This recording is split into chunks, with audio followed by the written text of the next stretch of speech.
No one is kept poor because other people have monopolized the wealth and have put a fence around it.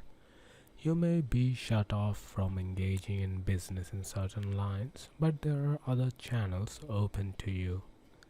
At different periods, the tide of opportunity sets in different directions, according to the needs of the whole and the particular stage of social evolution which has been reached. There is abundance of opportunity for the person who will go with the tide instead of trying to swim against it. So workers, either as individuals or as a class, are not deprived of opportunity.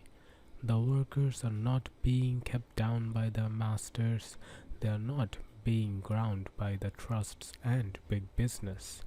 As a class, they are where they are because they do not do things in a certain way.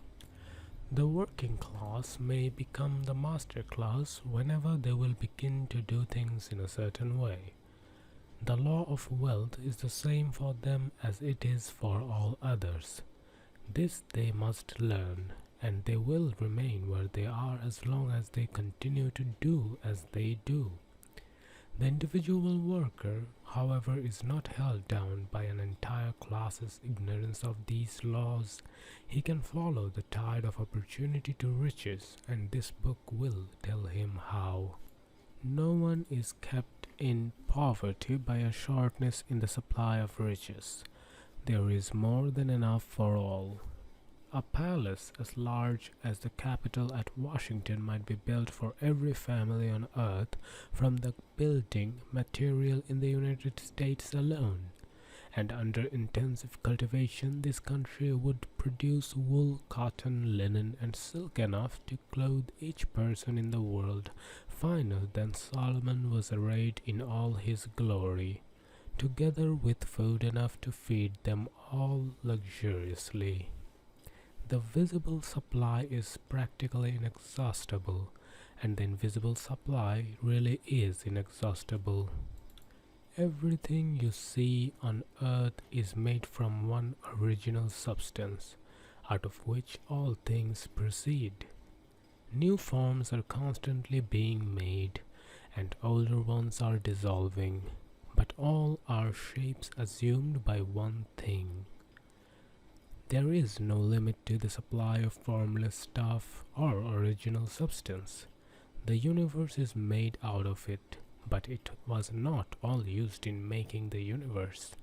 The spaces in, through, and between the forms of the visible universe are permeated with and filled with the original substance, with the formless stuff, with the raw material of all things. 10,000 times as much as has been made might still be made, and even then we should not have exhausted the supply of universal raw material. No one, therefore, is poor because nature is poor or because there is not enough to go around. Nature is an inexhaustible storehouse of riches. The supply will never run short.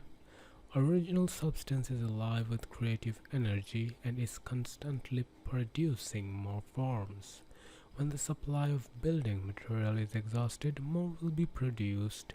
When the soil is exhausted so that foodstuffs and materials for clothing will no longer grow upon it, it will be renewed or more soil will be made.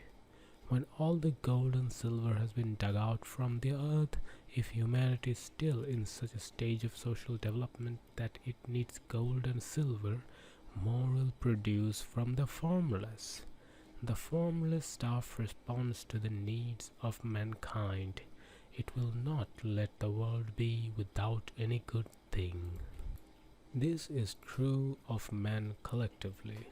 The race as a whole is always abundantly rich, and if individuals are poor, it is because they do not follow the certain way of doing things which makes the individual rich.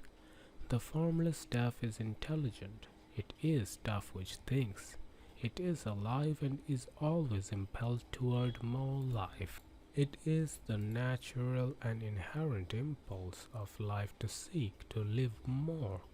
It is the nature of intelligence to enlarge itself and of consciousness to seek to extend its boundaries and find fuller expression.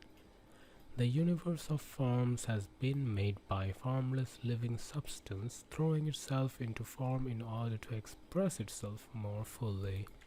The universe is a great living presence, always moving inherently toward more life and fuller functioning. Nature is formed for the advancement of life, and its impelling motive is the increase of life. Because of this, everything which can possibly minister to life is bountifully provided. There can be no lack unless God is to contradict himself and nullify his own word. You are not kept poor by lack in the supply of riches. It is a fact which I shall demonstrate a little farther on that even the resources of the formless supply are at the command of the man or woman who will act and think in a certain way.